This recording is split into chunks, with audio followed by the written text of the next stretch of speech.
What's up, and welcome back to the Ramble On Podcast. It is the home of your 6-18 last place in the Atlantic 10 Loyola Chicago Ramblers. My name is Zach Coe, and I am joined, as always, by my 6-19, my 5-star co-host, George Gabra.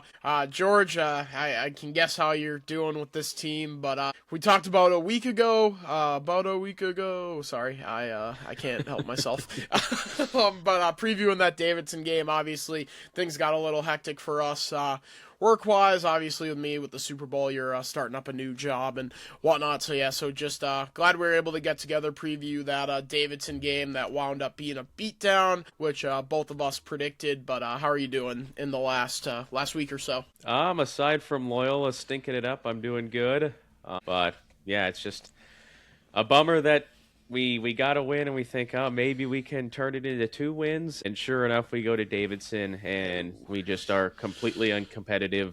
We're playing against a team that we should be better than. That's why they call it on paper, and you got to actually play the games. On paper, we were supposed to be one of the 2, 3, 4 best teams in the conference preseason, and now you see what's happening on the actual court, and that's why you play the games.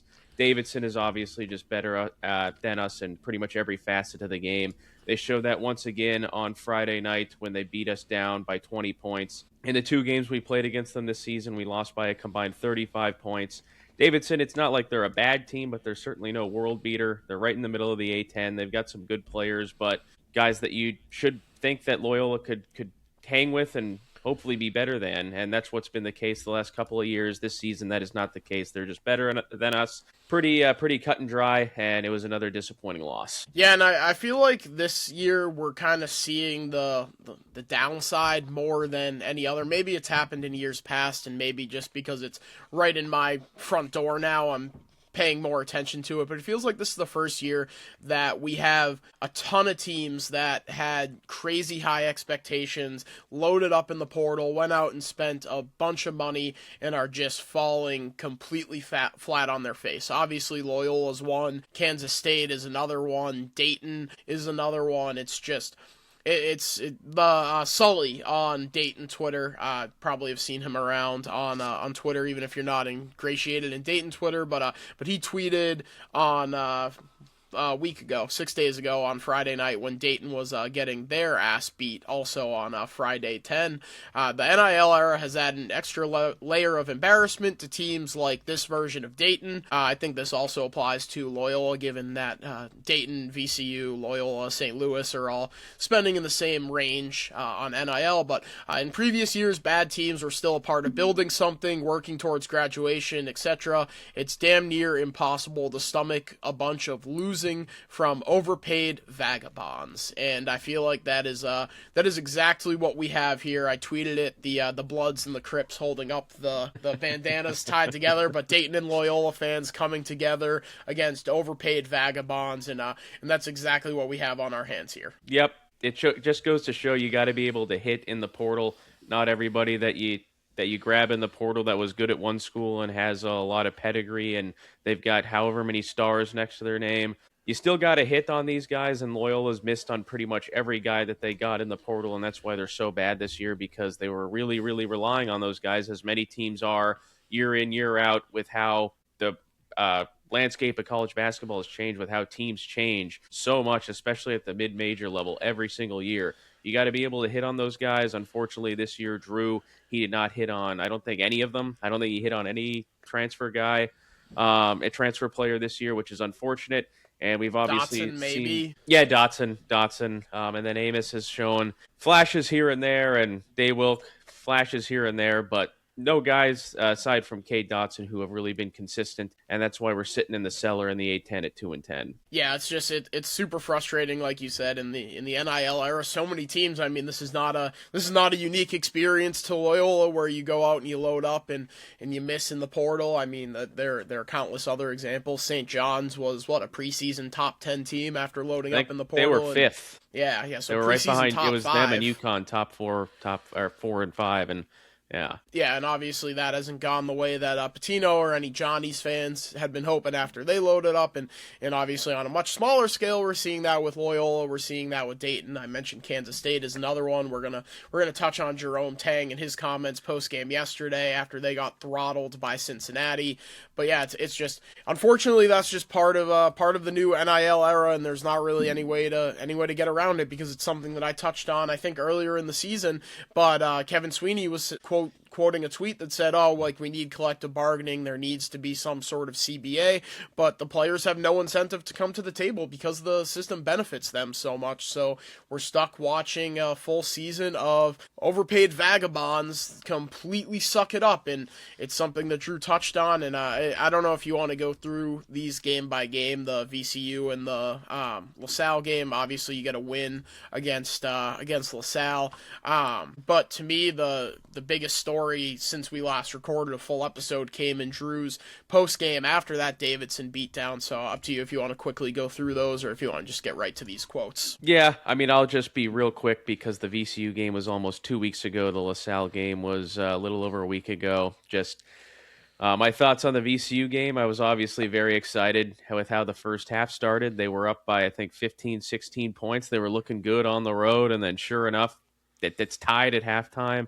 And then the second half comes around and they get their ass beat like we've seen time and time again here. When they do play well, it's in the first half, and then eventually it just all comes crashing down, especially against a good team on the road in VCU's. Disappointing there. LaSalle game, we talked about that a little bit in the last episode, but we finally won a game, went all of January without winning a game. Finally got one against LaSalle, another very bad team in the Atlantic 10. I think there's 13 out of 14 in the net. Obviously, we are 14th out of 14 in the net. But you take care of business at home. Nice to finally get on the board there. We're able to shoot better from three, force some turnovers. Good win, feeling good about yourself. And then you go into this Davidson game, maybe hoping to have some momentum. And you and I both predicted we didn't think they were going to win that game, but we thought that they would be able to at least make it close, and the spread was 12.5. I believe it got all the way to 9.5 before tip, and obviously they did not even come close to covering that spread. So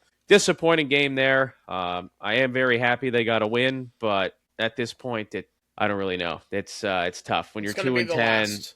Yeah, I mean, I think they've got a chance to beat Fordham this coming Wednesday next week, which we'll get into here in a little bit. But aside from that, I don't think we're going to win another game, which is just unfortunate. And that's just how the season's gone, and it sucks. So. Yeah, I mean, I'll just start with the VCU game. It's emblematic of the identity of this team. When they can come out firing, they can come out looking good. They can come out and build a 15-point lead against a team like VCU. But that VCU team, we saw it against Dayton. We saw it against pretty much everyone we've had a lead against, that these teams are good enough to throw a counterpunch, and when they do, you don't take it on the jaw and fire one back. You get knocked out immediately. You just roll over and die.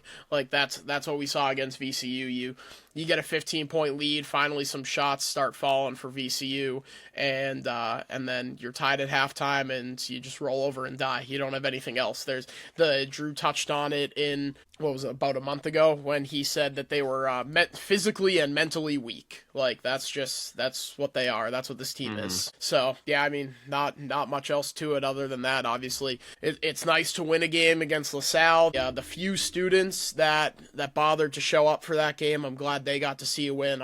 I'm very happy that all of our season ticket holders, all of our diehard fans, all of our people on Rambler Twitter, because I feel like I'm sure there are Rambler Twitter current students, but it feels like we have a really strong base of alumni that are pretty prevalent and active on Rambler Twitter that want to see this thing get turned around. So I'm happy for them. Those of them that still stick it out, going every game. I'm glad they got to see a win before the season's over, because like I said, I don't know that we're seeing another one. And then against Davidson, I'll get into these quotes from RSN. I am going to work on, it's something I wanted to do before the season, but I haven't necessarily figured out how to do it without just holding my phone up to the microphone to play cuts. So maybe that's something that we'll be able to incorporate maybe towards the end of the season if I can figure out something there, or even going into next season. But I'll just read them to you for now.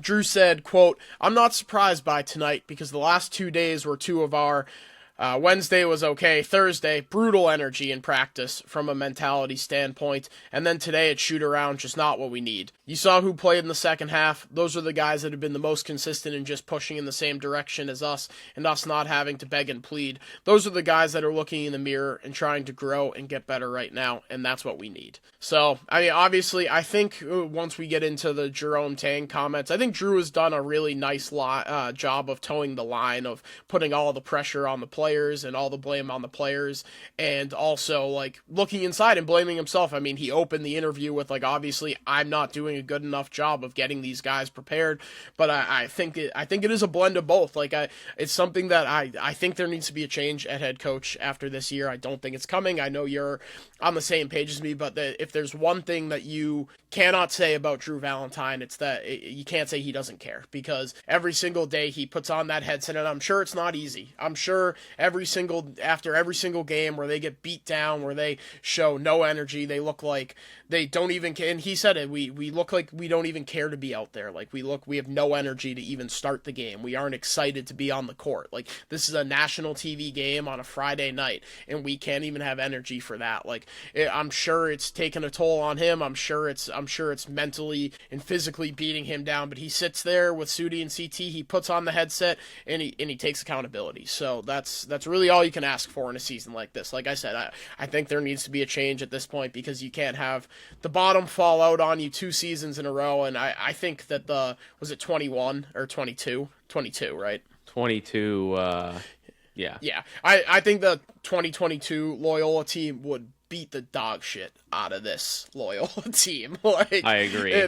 That team was bad because they just didn't have the talent level to compete in the A10. This team is bad because they're a bunch of, I'll use Sully's quote, overpaid vagabonds. Yeah, I couldn't agree more with you on the Drew stuff. We both agree that we would like to see a change. We both agree that we don't think there is going to be a change. But like you said, you just you love to see a guy go out there and face the music time after time, game after game, when they're just getting the shit kicked out of them in pretty much every game they're playing. They look bad. They look like they don't want to be there. It looks like they don't care. And then Drew is yelling on the sideline. I mean, when I was at that game against Duquesne, you can hear him.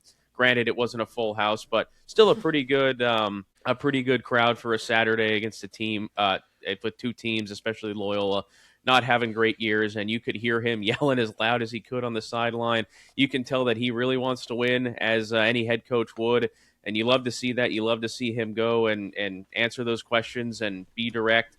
And while he does say, yeah, we need to play better because he can't go out there on the court and do it himself, he also takes accountability for himself and doesn't put it all on the players, which I really like as well. So hopefully these guys can take some of that and care like Drew does, but unfortunately, majority of this group, really, we've been talking about it from day one, or from whatever day it has been since we've just started stinking it up, I guess. Yeah, day one, because we have been terrible the entire season, is that these guys came in, got their money, and it's like, well, I got paid. I don't give a shit. I don't want to be here. I already got my money. Like, why do I care about winning and playing for this program? Which goes back to the point of, that's why you got to get the right guys. You got to go in there. Maybe they're not the most talented, and maybe they're not have this X amount of stars with their name next to it, but you want to get guys who care, who fit the system, and if you get a group like that who can play together as a team, that's when you're going to see success. You got a lot of guys in there with a bunch of egos that don't care. They care about the money, and that's it, and that's why we've only won 2 games in conference play. Yeah, and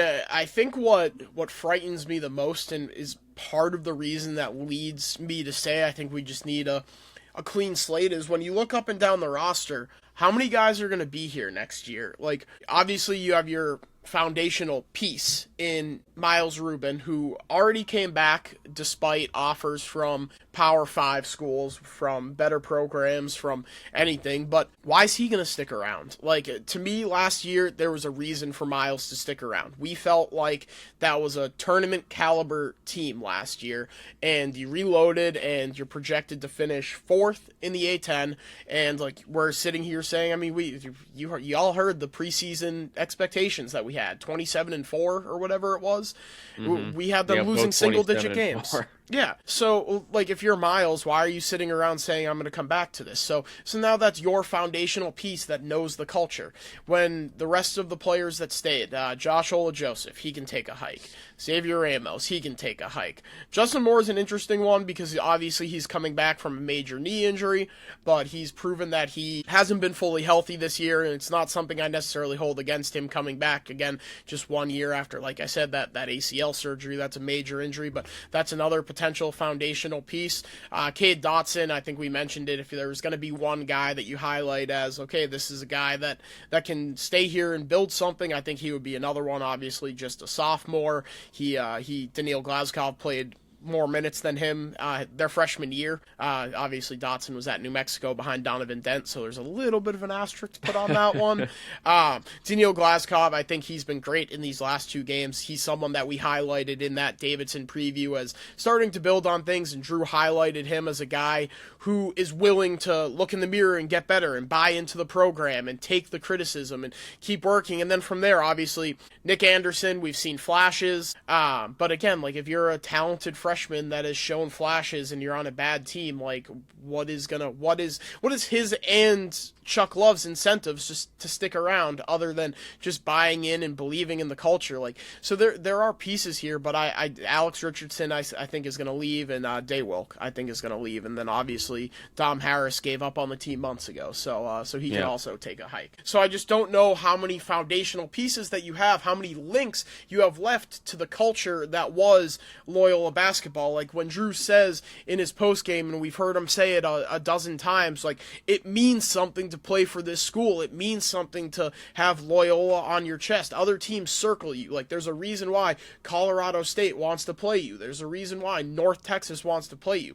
The name carries something. The name on the front, not the name on the back. So I just don't know if you're looking at, like, completely starting fresh and trying to rebuild something. I just don't know that you stick with the same coach. I just think if we're going to have that kind of turnover, you might as well start completely fresh. Yeah, we are going to have a lot of turnover, I think. Hopefully we can hold on to some of the guys that we've been mentioning. I think the main guys we want to hold on to, the 5, we said it on the last episode or a couple episodes ago, it'd be Moore, Rubin, drawing a blank here, Dotson, Love, and Anderson.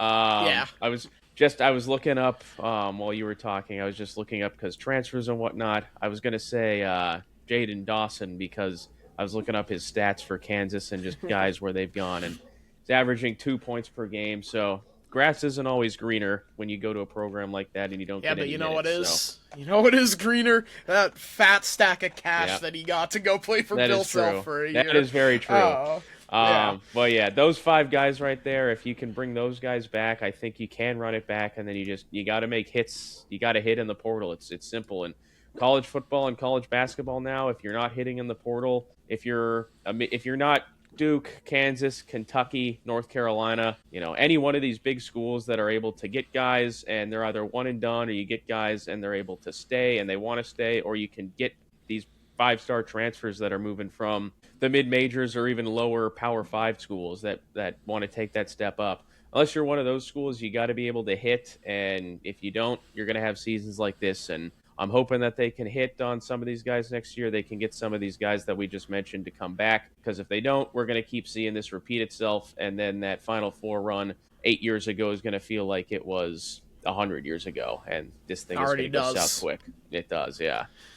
Yeah, I mean, and I think we can throw, after these last couple games and after the comments from Drew, I think we can throw Daniil Glazkov into that group. So you have 6 that you can bring back. He's been fantastic lately. He's made, we really ripped him last year, and even this year we haven't been the kindest to him, but he is one of those guys that goes out there, and when he's on the floor, he's going to give you all he's got, and he has definitely improved. So definitely somebody that I would love to see back next year, and I'm becoming a big Glazkov fan. So yeah, I think let me try to pull it up here, but I'm pretty sure I picked him as my most improved player. Nope, not in that one. I think I picked him as my most improved player. So finally hit on one, and yep, here they are. We both had them 27, and we might as well revisit this while we're here. Both had them 27-4, 15-3 in conference. I had them finishing second in the A10. You had them winning the A10 and winning the tourney. We both had No. them winning. We both had them making the tournament. My MVP was Justin Moore. Your MVP was Miles. So you were correct on there. We both had Miles as the defensive player of the year. So I think that one was a slam dunk. Yeah. Both hit there. Yeah. Most improved. I had Daniil Glazkov. You had Justin Moore. Newcomer Day Wilk. You had Dom Harris. We both had. It was a swing. That's when, like in the cartoon, when you swing, the cartoon guy swings and he spins around and falls on his ass. That's me right there with that pick. He spins himself into the ground like a screwdriver. We both had Chuck Love as the freshman of the year. Obviously, injuries have precluded that from happening. And then I had two first-team all A10 members with Justin Moore and Miles Rubin. You just had the one in Miles Rubin. I think they're going to have 0, even though Rubin has been pretty good. Yeah, I can almost guarantee if you finish in last place, I don't think you're getting anybody on the all conference team, unfortunately. Yeah, so all that to say, it's been an incredibly disappointing season. Not that I needed any of you to say that, but yeah, we're gonna switch some things up on this episode, and we're probably gonna do this moving forward. We're gonna talk about some national college basketball storylines, because talking about this team for too long just makes both of us sad. So we'll start to move into the previews of St. Louis and Fordham, but I think overall we're hoping that those 6 guys, we think they're foundational pieces. If I had to guess, I would say that not all 6 of them are going to stay. I would guess that over half of them are going to leave. Which ones? I'm not sure. Obviously, none of us have really any idea. I don't know. I know I don't pay for what's his name? The one guy on Twitter, Trill something or other, that does the Discord. Trilly Donovan, that's what it is. Trilly Donovan does the Discord where he puts scoops in there and you have to pay for it. I don't pay for it. I know you don't pay for it. So I'm sure there's there's a play some on Billy Donovan's name? I believe so. Yes. So yeah, obviously we don't pay for that. I'm sure maybe there were some scoops in there, but we'll see. Going to be a big off season for Drew. But yeah, let's dive into these games. Let's start. They're only 18.5-point dogs, huh? Okay, well, start with tomorrow night. I thought it was going to be I thought it was going to be like 25. It's 19. I'm just looking right now. It's 19.5 now. So okay, so it's already been steamed up. So tomorrow night, St. Louis at Gentile, Friday 10 on ESPN2, 7:30 tip from Gentile. Like I just said, St. Louis is an 18.5-point favorite. The over/under is 154. St. Louis might hit that by themselves, but what do you got on the 18th ranked Billikens, or 19th? 18 or 19? I believe they're 18 now. I got that. 18. They were 18. 19, moved up to 18. St. Louis has been phenomenal this season. They're far and away the best team in the A10. They're 23-1, 11-0 in conference play, and we just said it. They're 18th in the AP poll. Their only loss coming to Stanford, and that was really early on, and it was on a buzzer beater. And Stanford's got a pretty good team this year, so that's their one blemish. Josh Schertz, he has done an unbelievable job in year 2 after coming over from Indiana State. They not only have a great chance to get an at-large berth, but they've got a great chance to get a single-digit seed and advance to the second weekend in the tournament and maybe beyond. This team is really, really good. They're 16th in the net, which is far and away the best in the A10. 24th in KenPom with an offensive rating of 36th and a defensive rating of 24th. 5 guys averaging double figures in points per game. 7 guys averaging at least 9.5 points per game. This is a very deep roster led by, in my opinion, the ugliest man in America, Robbie Avila. He's been fantastic. Avila, he's averaging 12.8 points per game, 4.4 rebounds per game, 4.3 assists per game, leading the team in points and assists. This is a lethal offense. They're averaging 90 points per game, which is 5th in the country, and they are shooting a whopping 41.4% from 3, which is 2nd best in the entire country. This is a really good offensive team. This is a really good team from top to bottom. It's not just Avila. They got a lot of guys who can play, a lot of guys who play really well together, which Loyola obviously does not have. And this is a game where I don't think I've said we don't have a chance. I honestly don't think we have a chance to win this game against St. Louis. I think that our chances of winning this game are 0%, which is unfortunate but I don't think we have a chance in hell to win this game, and I think we're gonna lose by well more than the 19.5 point spread. So if you're a gambler, I'd seriously consider laying the points with St. Louis, because this might get ugly. Yeah, I agree. It's any given night for St. Louis. On any given night, any one of these guys can pop off for 15, 20 points and carry them to a victory. Obviously, they're led by Robbie Avila coming over. What were they calling him? Larry Nerd with the rec specs. Yeah, and then Cream Abdul-Jabbar. Yeah. Yeah. Like, it's so goofy because, like, obviously, so I have their stats pulled up on ESPN, and I'm looking at his headshot right now, and he looks like this, like, goofy nerd guy, and then he just has, like, sleeves of tattoos on both, so it's just, it's very funny looking, but they also have Dion Brown coming over from BC, who looked well overmatched. I mean, talk about a team that just absolutely fucking sucks. Like, somehow they might be worse than us, BC. They're going to be conducting a coaching search of their own. I think they're well on their way to that. Kellen Thames is one who is wildly popular on SLU Twitter. Like I said, it's any given night for them. You said it. They have 5 guys averaging double figures, and then Kellen Thames and Ishan Sharma also both averaging a little bit over 9, pushing at 10. What do you got? Do we have a chance? We had a chance? No? No, she doesn't think so.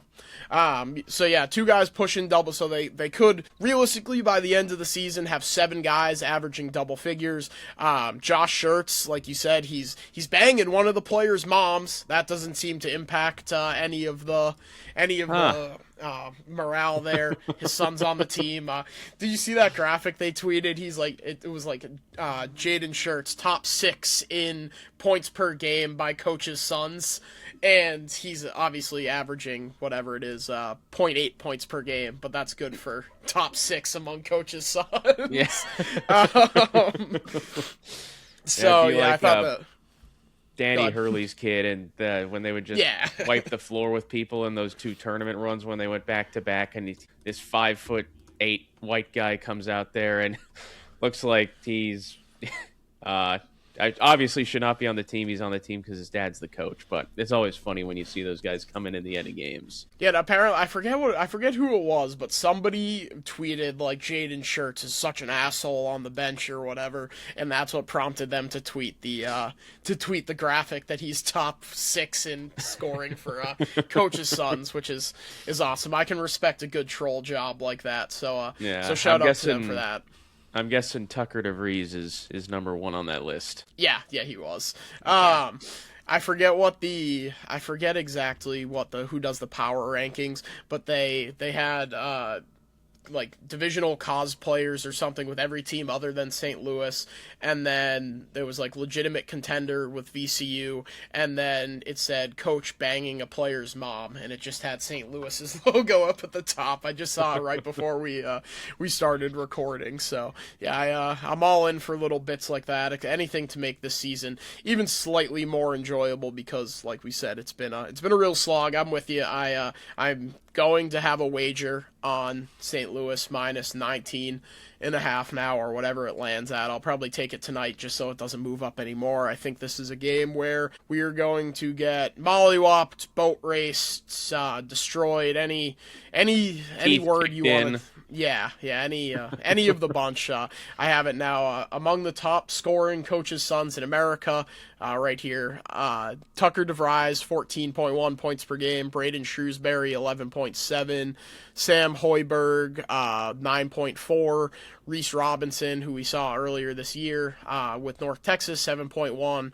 Austin Cross, 3.7. And then at the time of the graphic, it was Jaden Schertz, 0.9 points per game. Good for Jaden Schertz. Yeah, top 6.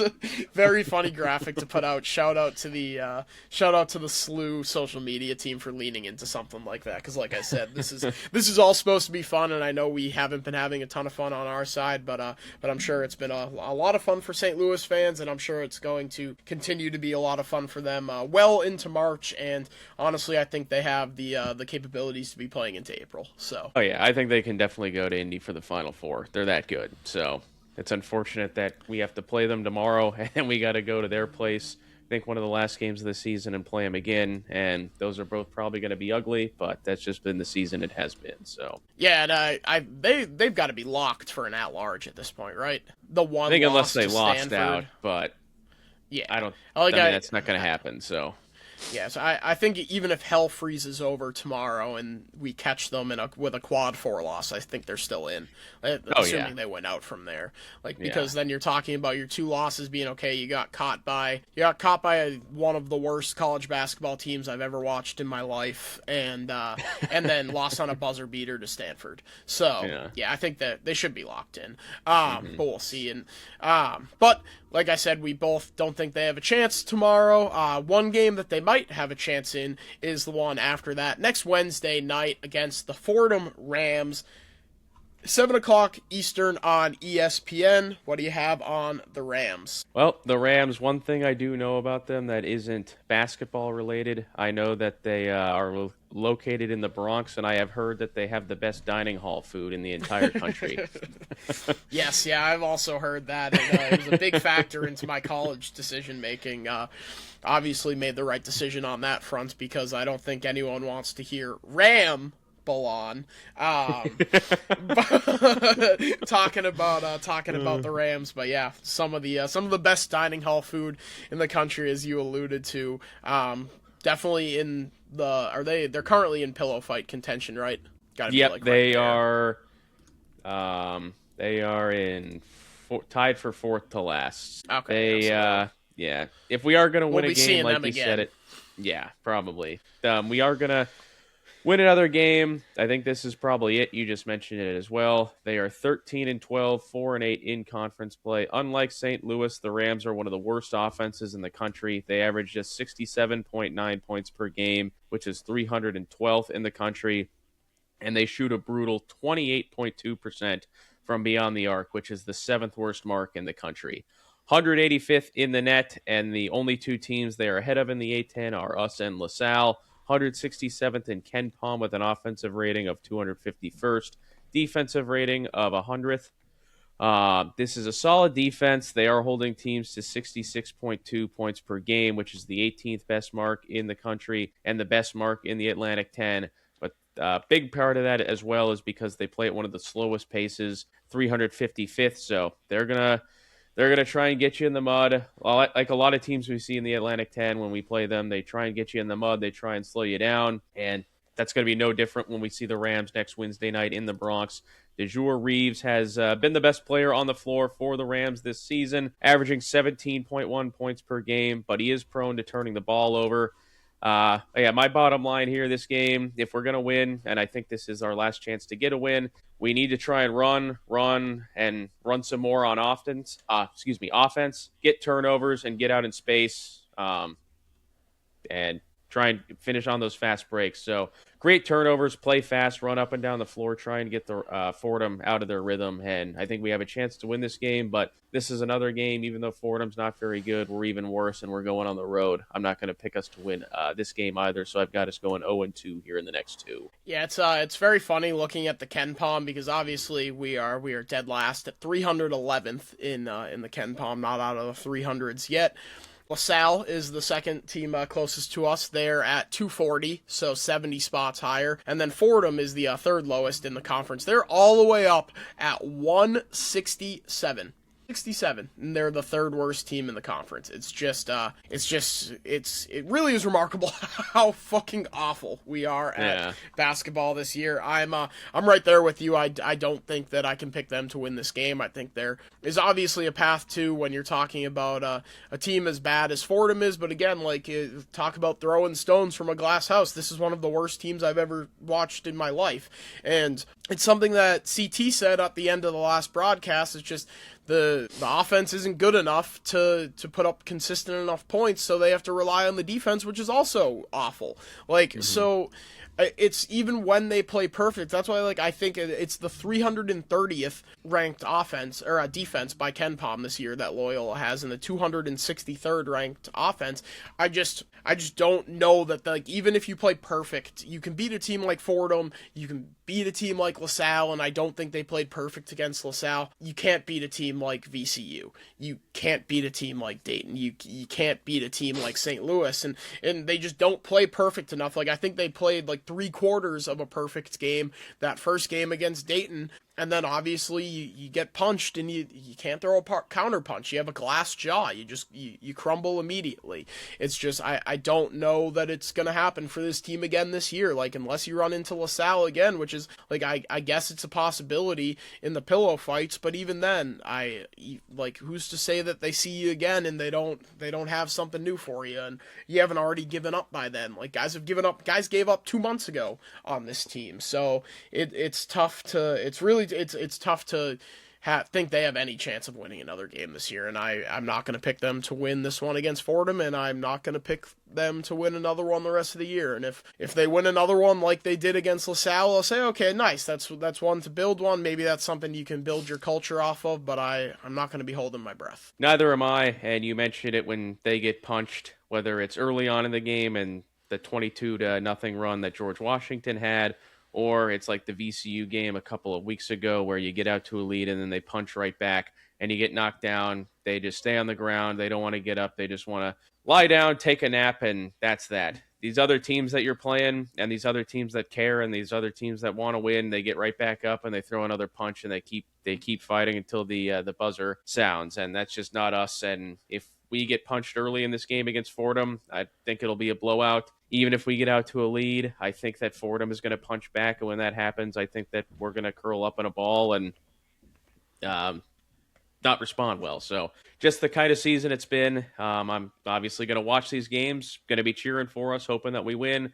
I just don't have any confidence that we are going to win either of these games. Yeah. At this point, I'm sick of watching overpaid vagabonds play for my college basketball team. Like we said, I think there are 6 guys that at least on a semi-consistent basis show that they are at least willing to take to the coaching, to try harder, to go out there and play for the name on the front of the jersey, not just the one on the back, to play Loyola basketball, whatever basketball colloquialism you want to use. These guys just they don't play it, and even then, some of those like Miles Rubin is one guy that does it consistently. That's it. Everyone else, it's a game by game basis. Obviously, Glasgow, we're just starting to see it come to fruition, so maybe he can continue to show, like, to put out a good showing. But even then, if you're him, you're just thinking, all right, I'm putting out some really good film so I can get the fuck out of here.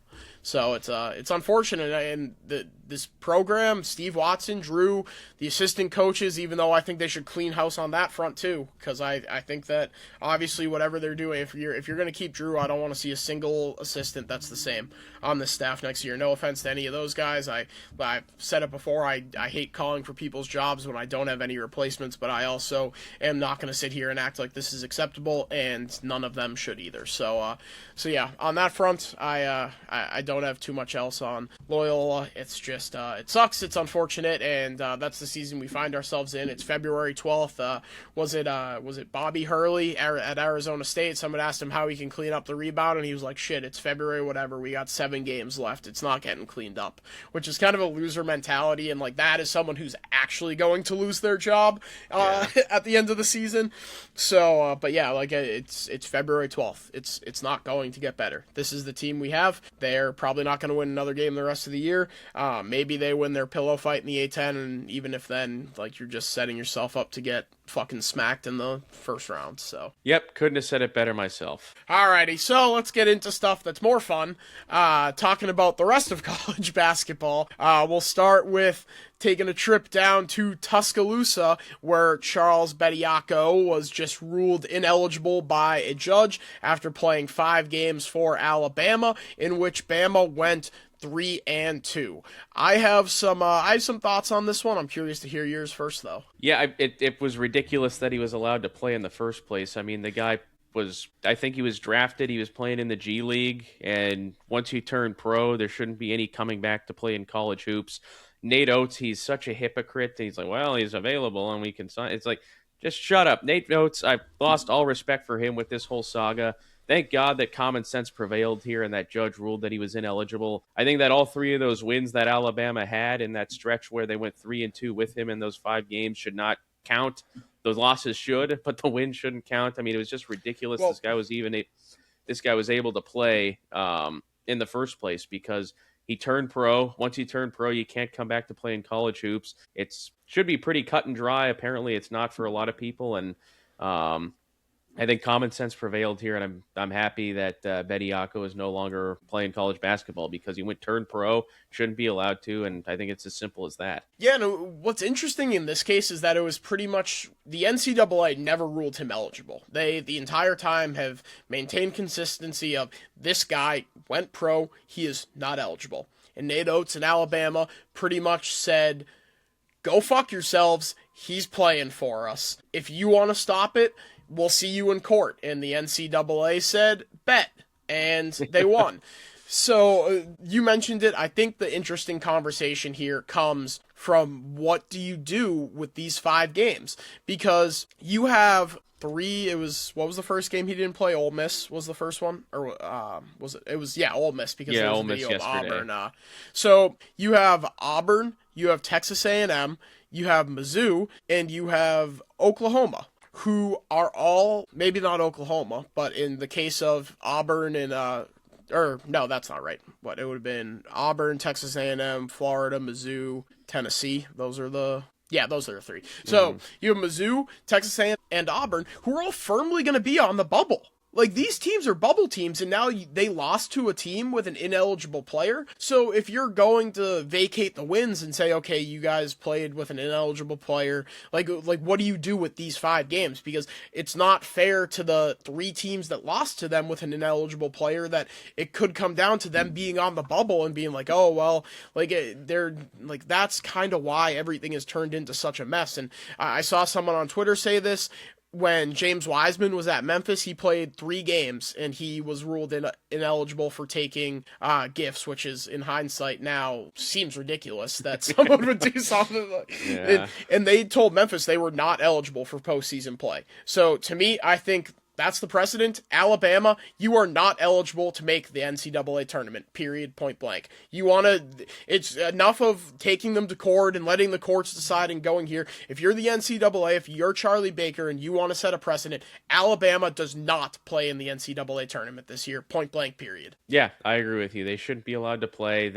This was just such a joke from the beginning. I never thought I'd see the day where a guy who got drafted and became a professional, came back to college basketball and then played in college basketball games against, I guess these guys are getting paid now, so I don't know if you call them amateurs or not anymore, but still, going back to the college ranks and playing after you got drafted, it's just ridiculous. The whole thing is a bunch of nonsense. I agree with you. They shouldn't be eligible for the tournament. Nate Oates, I think he should go back to teaching math because this stunt was just ridiculous, and I'm glad that again, the judge ruled him ineligible because that's the right call at the end of the day, and the fact that he was able to play 5 games is still pretty mind-boggling. Yeah, ridiculous, and it all comes down to the NCAA did this, and I think you're on the same page as me. These players should be getting paid. They should. Mm-hmm. The universities, the NCAA, and the TV deals, the conferences, everyone is making money hand over fist over these guys. But they did it in such a half-assed way that there is no way to put the toothpaste back in the tube on this. There's no whatever. And I know, okay, so there's the G League Ignite where guys who previously wanted to make money to play basketball went to the G League Ignite before getting drafted, etc. To me, if you played for any G League team other than the Ignite, you are not eligible. If you were on a 2-way contract, if you even were on the end of the bench for one single game for an NBA team, you are not eligible. It seems to me that should be the absolute bare minimum. We're seeing it again with Amari Bailey, who played however many games for the Charlotte Hornets. He played in 10 games in 2023-24. In the NBA. Yeah, 10 NBA games. And obviously he was not good because there's a reason why he's trying to go back to college. He was a one and done at UCLA and then went and chased the bag in the NBA and is now sputtered out in the NBA, sputtered out in the G League and saying, okay, well now I want to come back and play college basketball. No. No. Like, sorry, pal. Yeah. Yeah. Like, if this is what we're doing, then, like, we said it on the last episode. How about Giannis? Giannis, you want to come play for Loyola? Like, imagine a where big does it three at end? Loyola of Giannis, Jokic, and Luka. Yeah. I think we'd be pretty good. Those guys never played college basketball. Why can't they come back and play? Like, it's just insanity. Right. It's just, yeah, it doesn't make any sense to me. And the fact that the NCAA, like, good on the NCAA for, like, holding firm on this, which, like, you will not catch me saying good on the NCAA more than once or twice a year. But for them to hold firm on this and always maintain he does not have eligibility left, and like you said, it's a massive stain on NATO. It's a massive stain on Alabama, because now you have that 5 games where, what do? Like, to me, I think you vacate the wins, you vacate the losses, and you tell Alabama you won't be going dancing this year. Like, this is an Alabama team that, when they're firing on all cylinders, are a top 10, top 5 team in the country potentially. Like, this is a team that could be a legitimate national contender, or a national title contender. So if you really want to say the buck stops here, what better way to send a message to all these schools that enough with the bullshit than saying this team that could win a national championship is not participating? Yep, couldn't agree more with you. It's they shouldn't be eligible. This was a ridiculous stunt in the first place, and I'm glad they corrected it, but it never should have happened in the first place. Yeah, and we'll see what happens with Amari Bailey. Reportedly, he had that visit set up with Grand Canyon, which I believe happened Wednesday. Last night good. Actually, we were both on Grand Canyon money line. Yep. I am glad that Grand Canyon lost with Amari Bailey in the house taking an official visit. So yeah, obviously it's Grand Canyon, so I don't think anybody's looking at a for-profit university as being the bastion of integrity by any stretch of the imagination. But yeah, it just hopefully they see what happened with Bediako and don't sign him, and we'll be in the same mess again, because again, like, this is, if he signs on with Grand Canyon, they're a bubble team, and I haven't looked at their schedule, but I assume that I know there are plenty of bubble teams in the Mountain West, whether it be New Mexico, San Diego State, etc. I think the only team that is probably in, like, firm at-large contention is going to be Utah State. So you have all these teams that are right on the bubble, and they have to play them. And, like, okay, like, this is a great opportunity for the NCAA to set the precedent of, if you want to play these games with eligibility, you will not be playing postseason basketball. Yep, I agree with you. They got to set a precedent here. They got to put the hammer down, and I'm hoping that they do something right, because usually the NCAA finds a way to screw up pretty much everything. Yes. So that's all I have on that one. I feel like we bitched enough about NIL between the overpaid vagabonds at Loyola and everything else. I want to get to another player who is causing quite the stir on college basketball Twitter. Potential top 3 pick in the NBA draft. That is, of course, Kansas's Darren Peterson, who missed their matchup against number 1 Arizona with what they are calling flu-like symptoms. Obviously, Peterson has been he's been in and out of the lineup with various injuries. I think it was a knee injury at first, and this is just clearly a guy who is cramps. He's looking out for cramps, everything. He's looking out for number 22.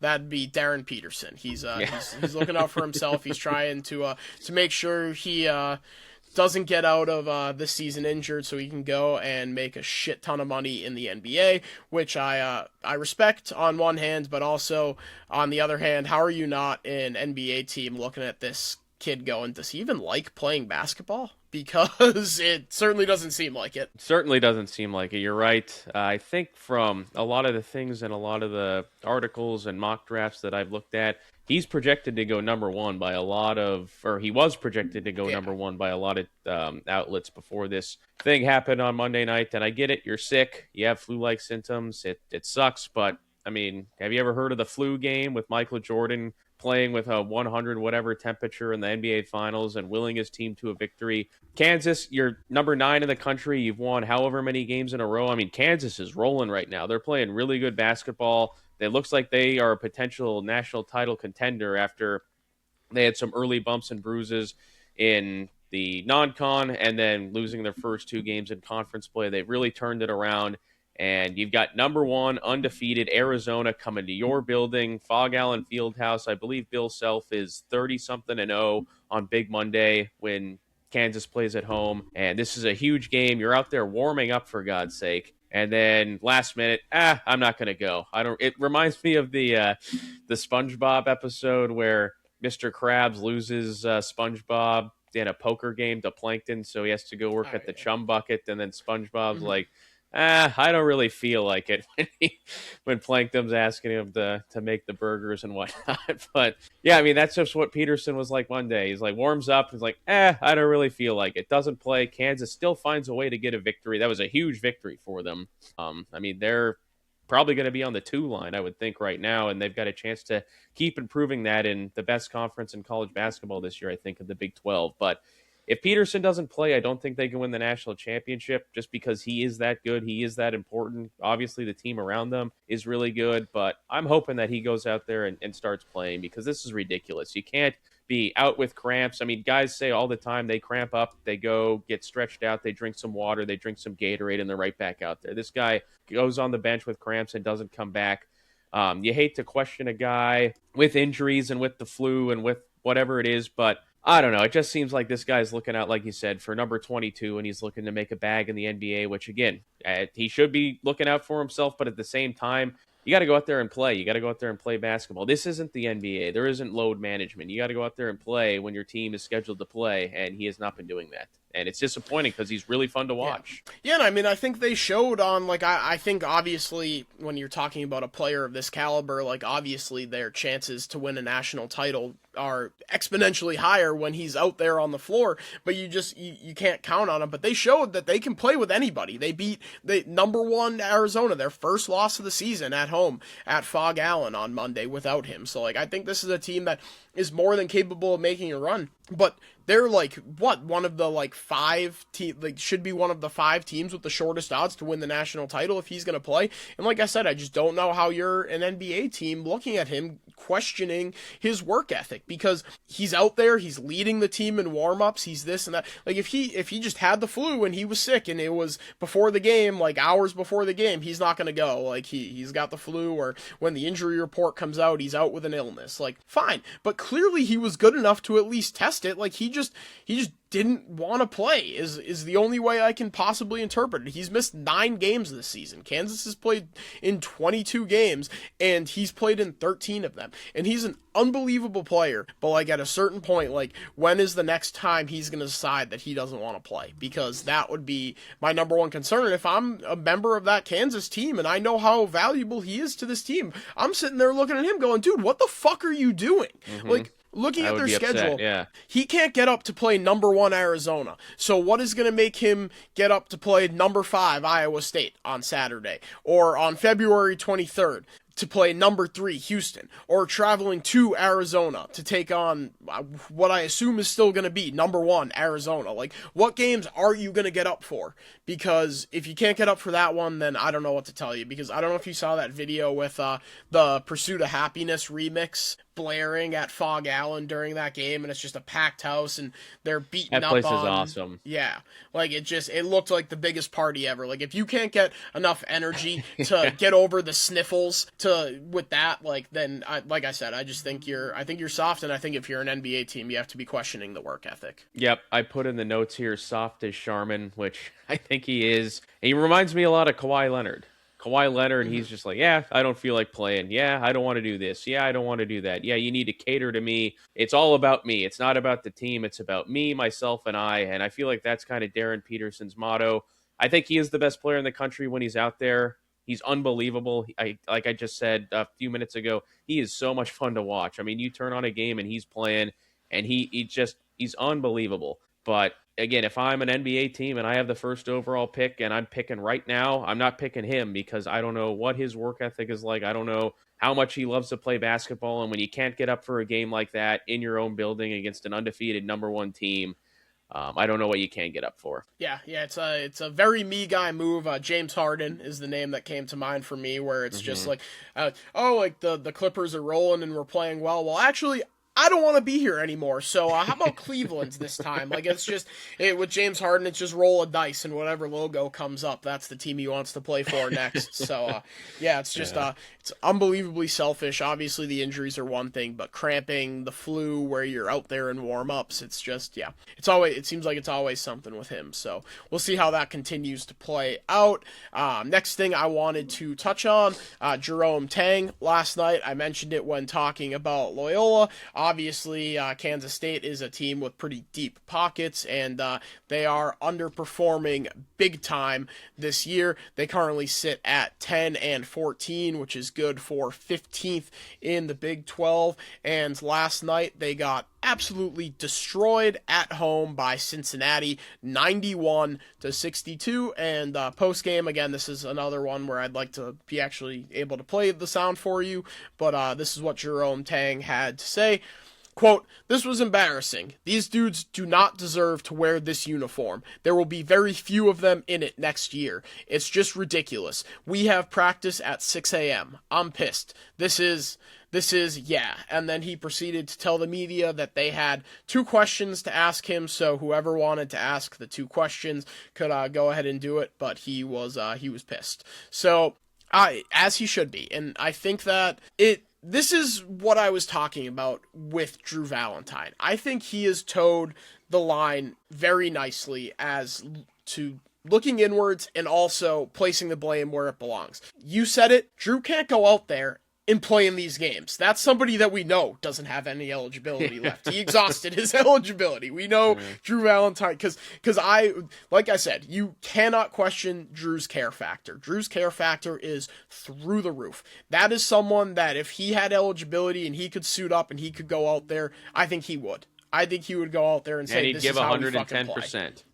Yeah, that is what it is. I think Jerome Tang here kind of crossed a little bit of a line.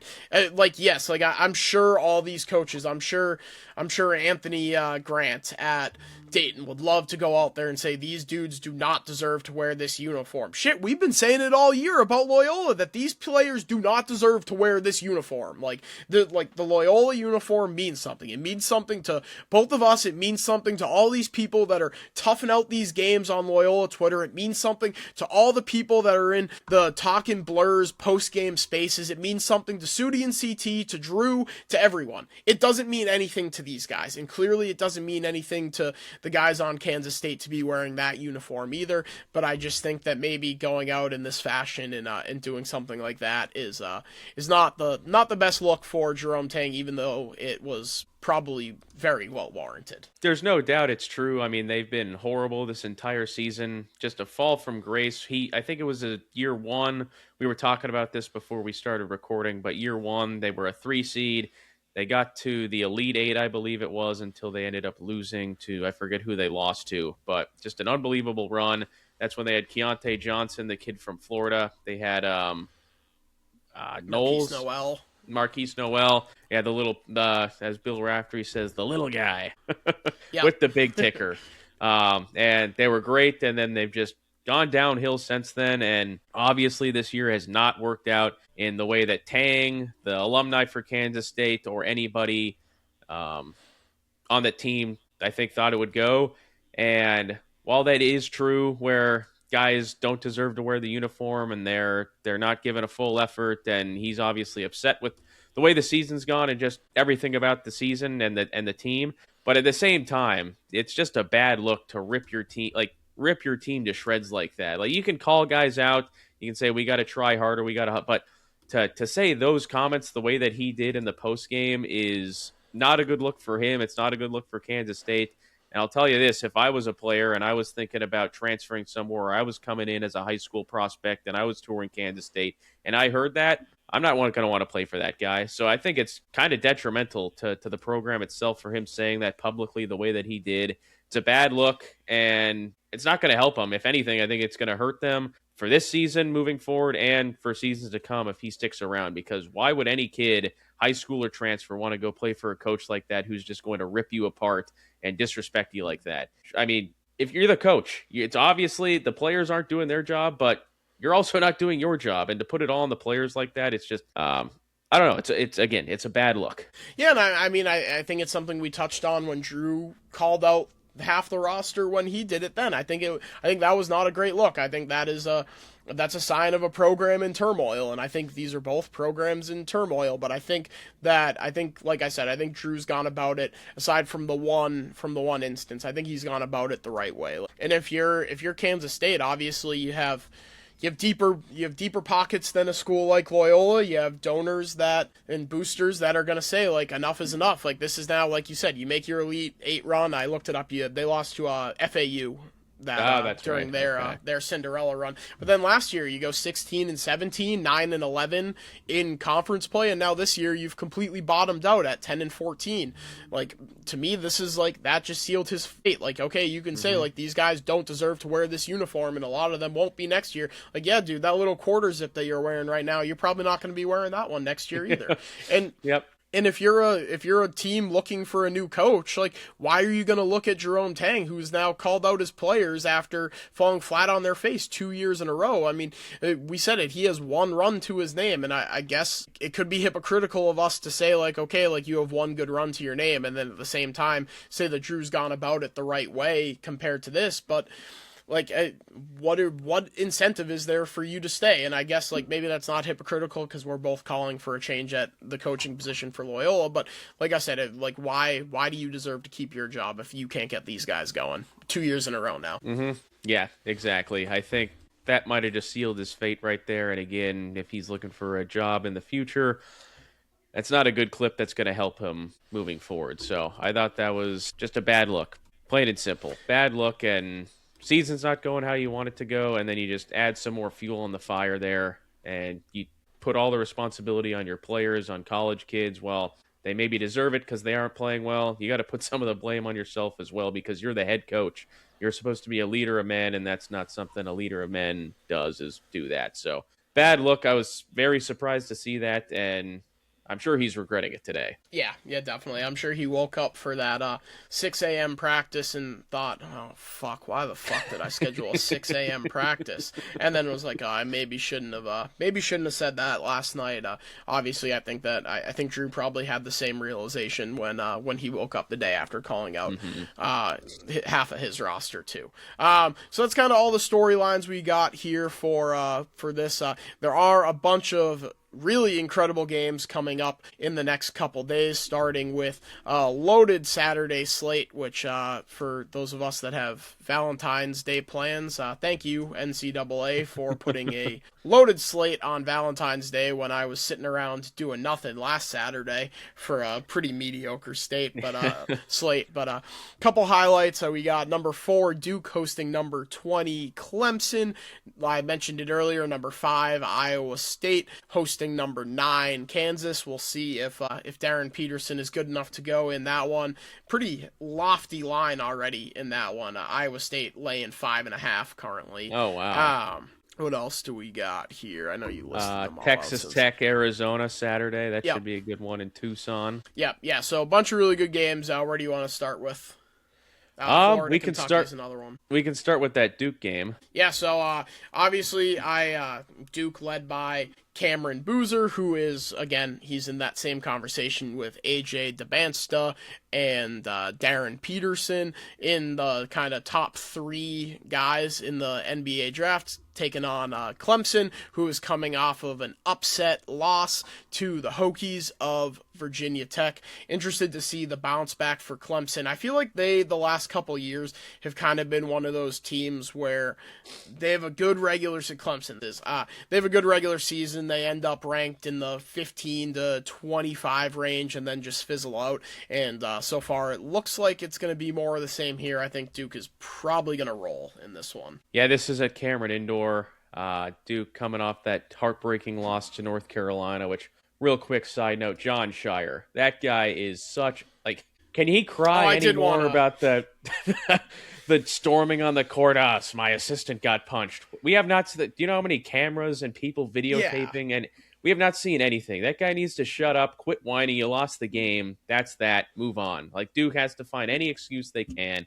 That was ridiculous. That being said, I do think they're going to roll in this one at Cameron Indoor. That place is going to be rocking on Saturday. Cameron Boozer, he's another guy who's just awesome to watch. He is so good offensively, defensively. He's a big guy who can shoot the three. Really fun to watch. Clemson, they're always one of those teams that seems like they're a 5, 6, 7 seed. They have a good regular season, and then usually they fizzle out in the first or second game. I know they made it to the Sweet 16. Elite 8, actually, I think 2 years ago. Beat Arizona and then lost. That was the games that were in Los Angeles, and then they lost. But usually a good team Clemson is, but I do think Duke is going to roll in that one. They're laying 11.5 there. And again, if you're gambling man and you like to bet on college hoops, I think 11.5 there would be a good play. Yeah, you said it. Clemson is the perpetually overrated power conference team that gets caught by an underseeded mid-major. Last year, I think it was McNeese. McNeese, yep, that's right. Yeah, yeah, that's that opened the door for Amir Orakan to take the world by storm with McNeese a play. I think it was actually my favorite play of the first round of the tournament last year. So not to throw my shoulder out, patting myself on the back, but credit to me on that one. But I meant to put that in the notes to touch on John Shire saying one of the assistants got punched in the face during that court storm. First of all, I thought it was a little bit, I'm very pro court storming, but I thought it was a little bit weird of a court storm. North Carolina, I was just going to say real quick, North Carolina, yeah. Duke, Kentucky. Kansas didn't storm the court when they beat Arizona. They didn't, right? No, they didn't, yeah. Yeah, I mean, if you're one of those teams, I don't think you should be storming the court under any circumstance. I mean, it's fun for the kids, and we sound like, get off my lawn. 10,000 years old, yeah. But when you're that, I don't know. It's fun, but when you're that quality of a program, when you're a blue blood like that, I think just stay in the stands. But kids are having fun, so I get it. Boomer take there from us.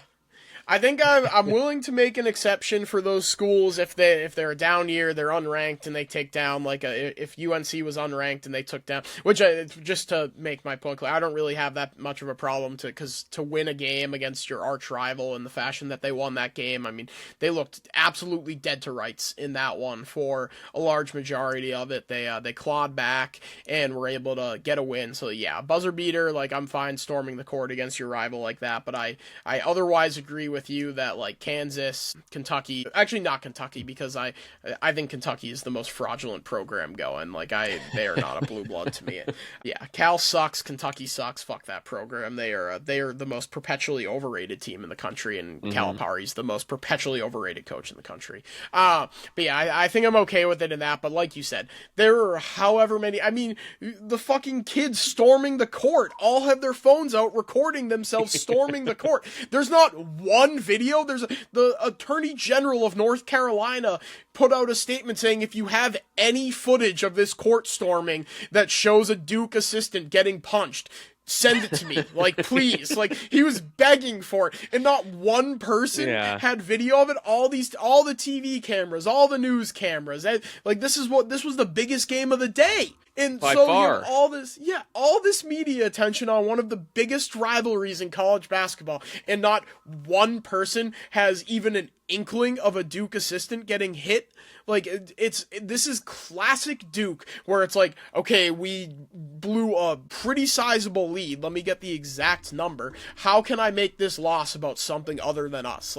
How can I bitch and moan as much as possible? Coach K was infamous for making everything about himself, going into the opposing team's locker rooms to congratulate them after losing. Fuck Duke. What was the Dylan Duke? Brooks thing? Oh yeah, what the he hell went was up that? And he's act come on son, you're better than that, or something after they lost. That's what it was. Yeah, shut up, old man, we just beat your ass. Yeah, you're better than that. Yeah, they had a 13-point lead and blew it. Yeah. And now they're in Shire sitting there in the post game. Oh, one of my assistants got punched. I can't prove it, but why? And then for UNC to get upset against Miami, the Hurricanes fans stormed the court, and you know what Hubert Davis? I think Hubert Davis is an awful coach, but at least he didn't fucking sit there and piss his pants that one of his assistants got hit when, God forbid, some college students have some fun. Yeah, I mean, that's what it's all about. You're a college kid. I mean, I'm assuming a lot of these kids are drinking and having a good time, and their team wins and they pull the upset, and you got guys like this with Shire just again trying to take the spotlight off them totally blowing the game against UNC and trying to make it not about the loss and about something else that I'm almost certain didn't happen if there was absolutely no video of it. So that was a bunch of BS, but yeah, I'm glad North Carolina won that game because I also hate Duke. I do think they win that game on Saturday though against Clemson. Yeah, I hate Duke unless I gamble on them, in which case go Blue Devils.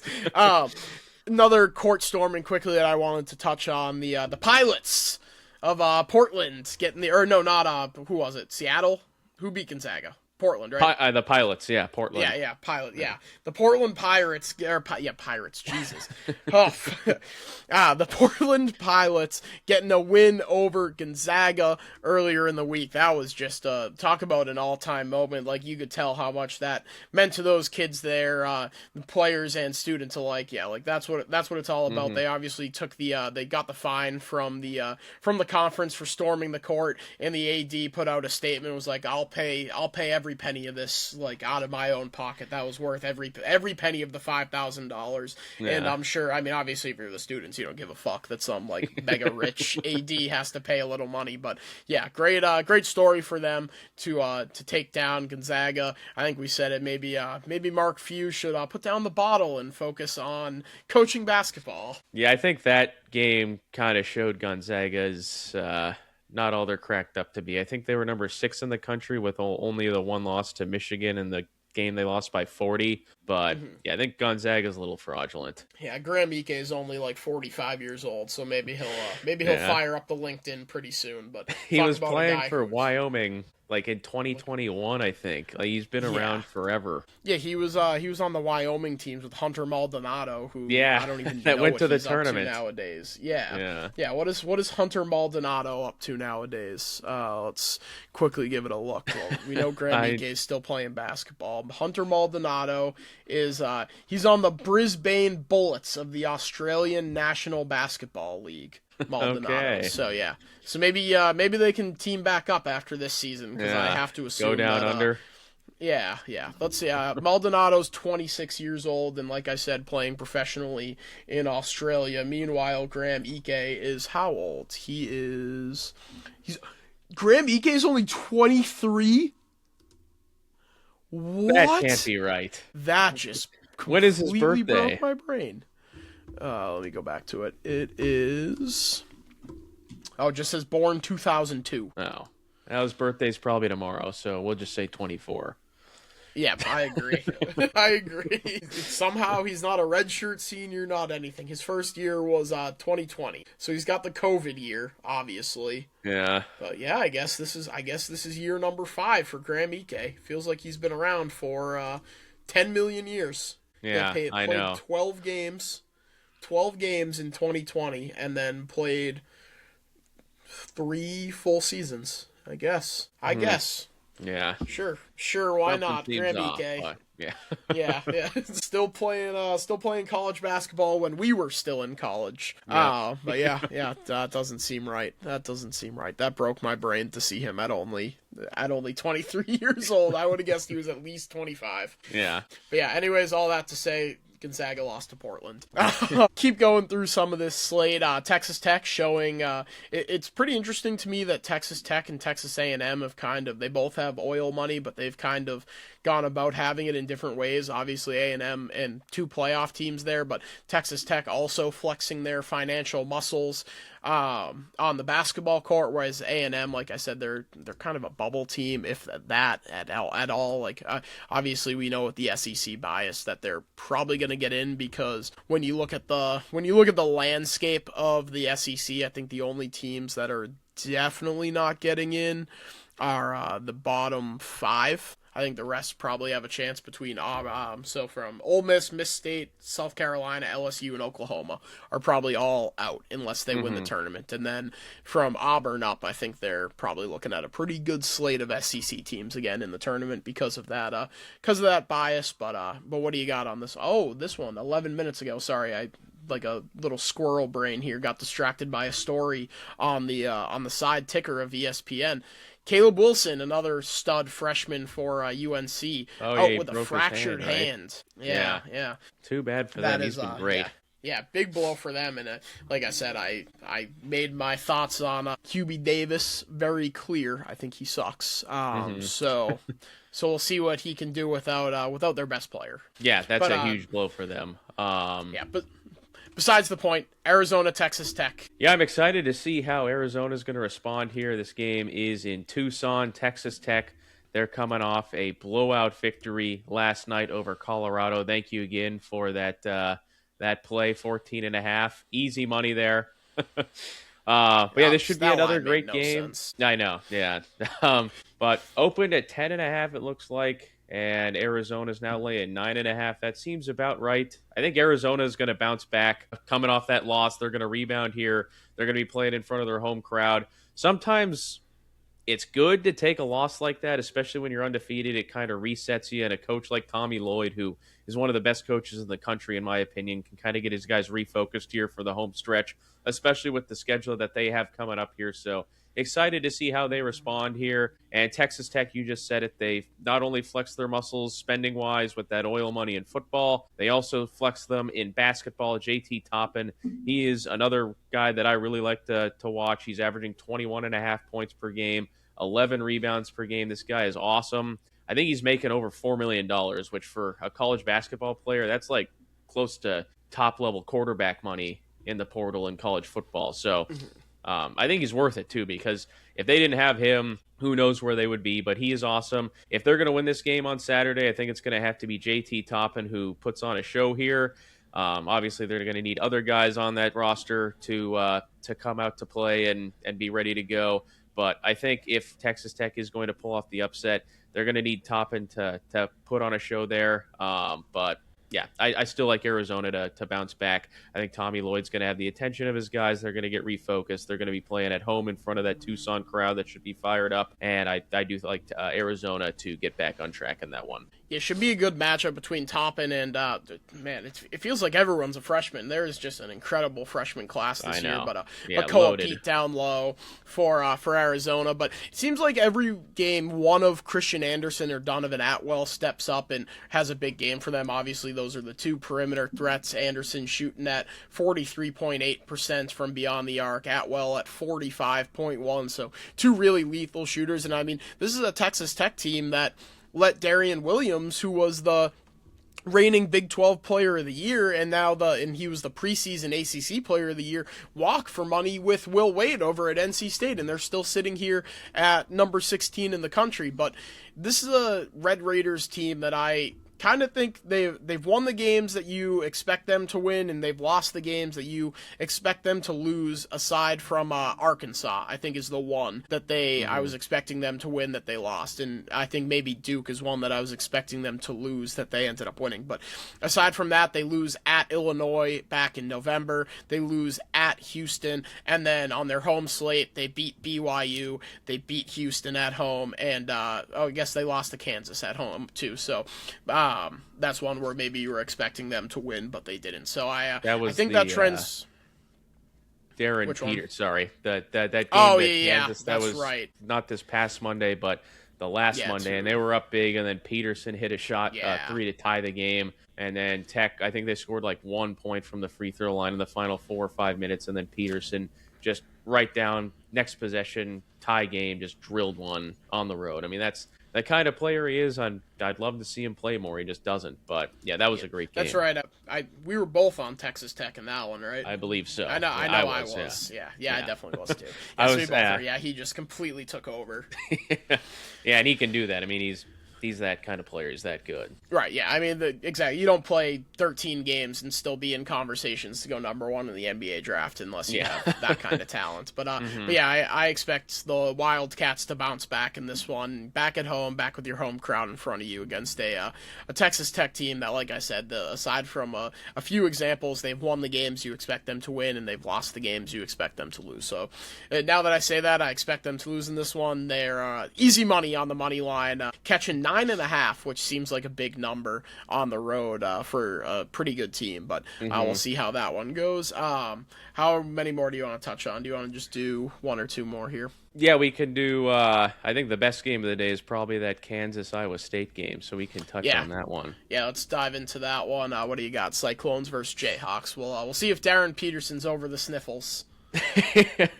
We will see if he is over the sniffles. This game should be awesome. Iowa State, they are coming off of a loss, I think it was on Tuesday night, to the TCU Horned Frogs. TCU went on a big run there in Fort Worth to finish that one out. Iowa State, they've only lost 3 games all season long. They've been one of the best teams in the country, and this is a team, I think, that is more so balanced, I guess, because obviously Milan Mokolivic, I hope I'm getting that name right.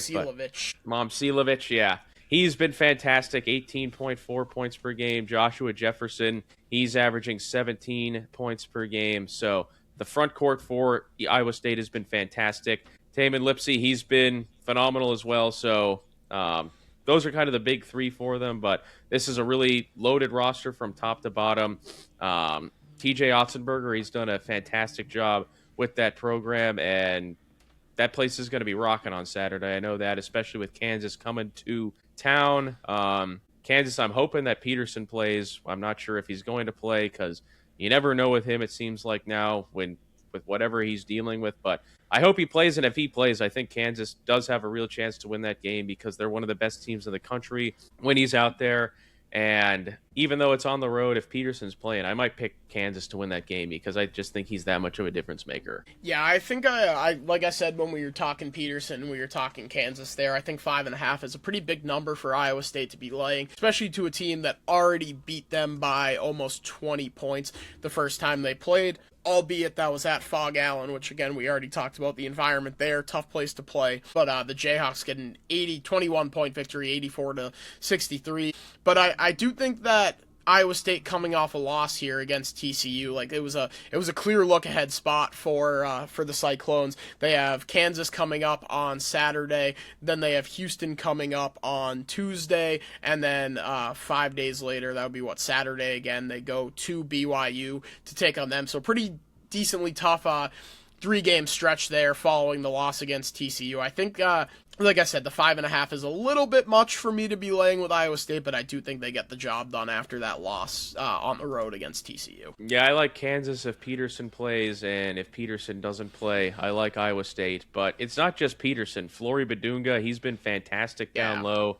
Melvin Council Jr., our old friend from St. Bonaventure in the A10, he's having a really nice year for the Jayhawks.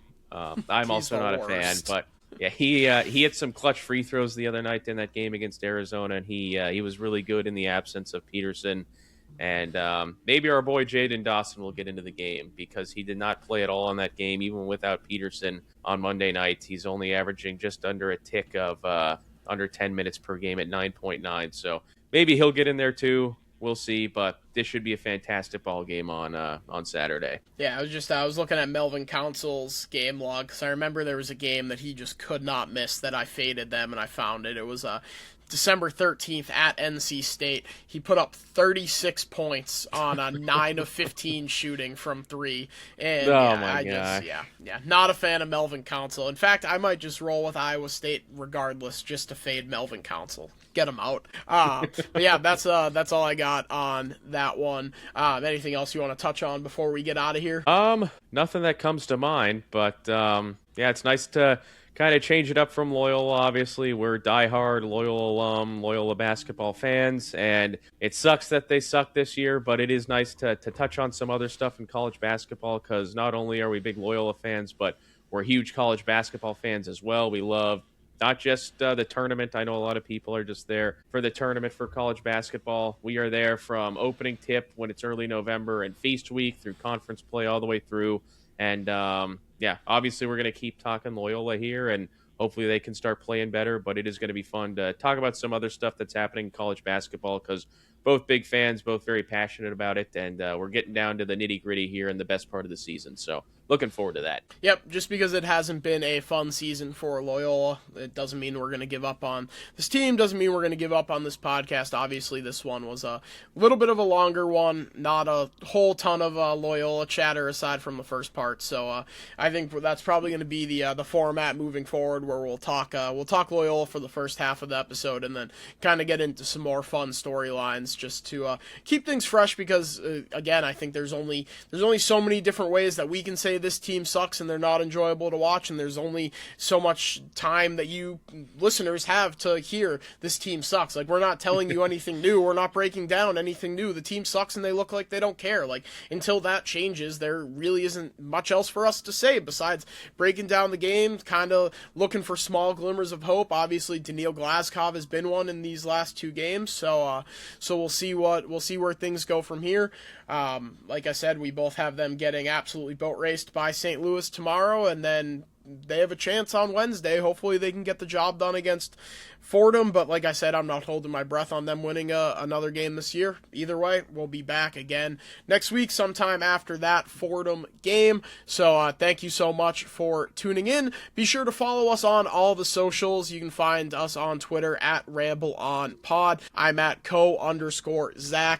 George is at GG Gabra. TikTok, George breaking down all the big games, all the storylines over on his talk. Give him a follow there, GGG Sports. You can find me also at @co_Zach, and then give us a follow on Instagram, Ramble On Pod with 2 underscores. We'll see you next week for hopefully at least a 1-1 Loyola slate, but if not, thanks so much for tuning in.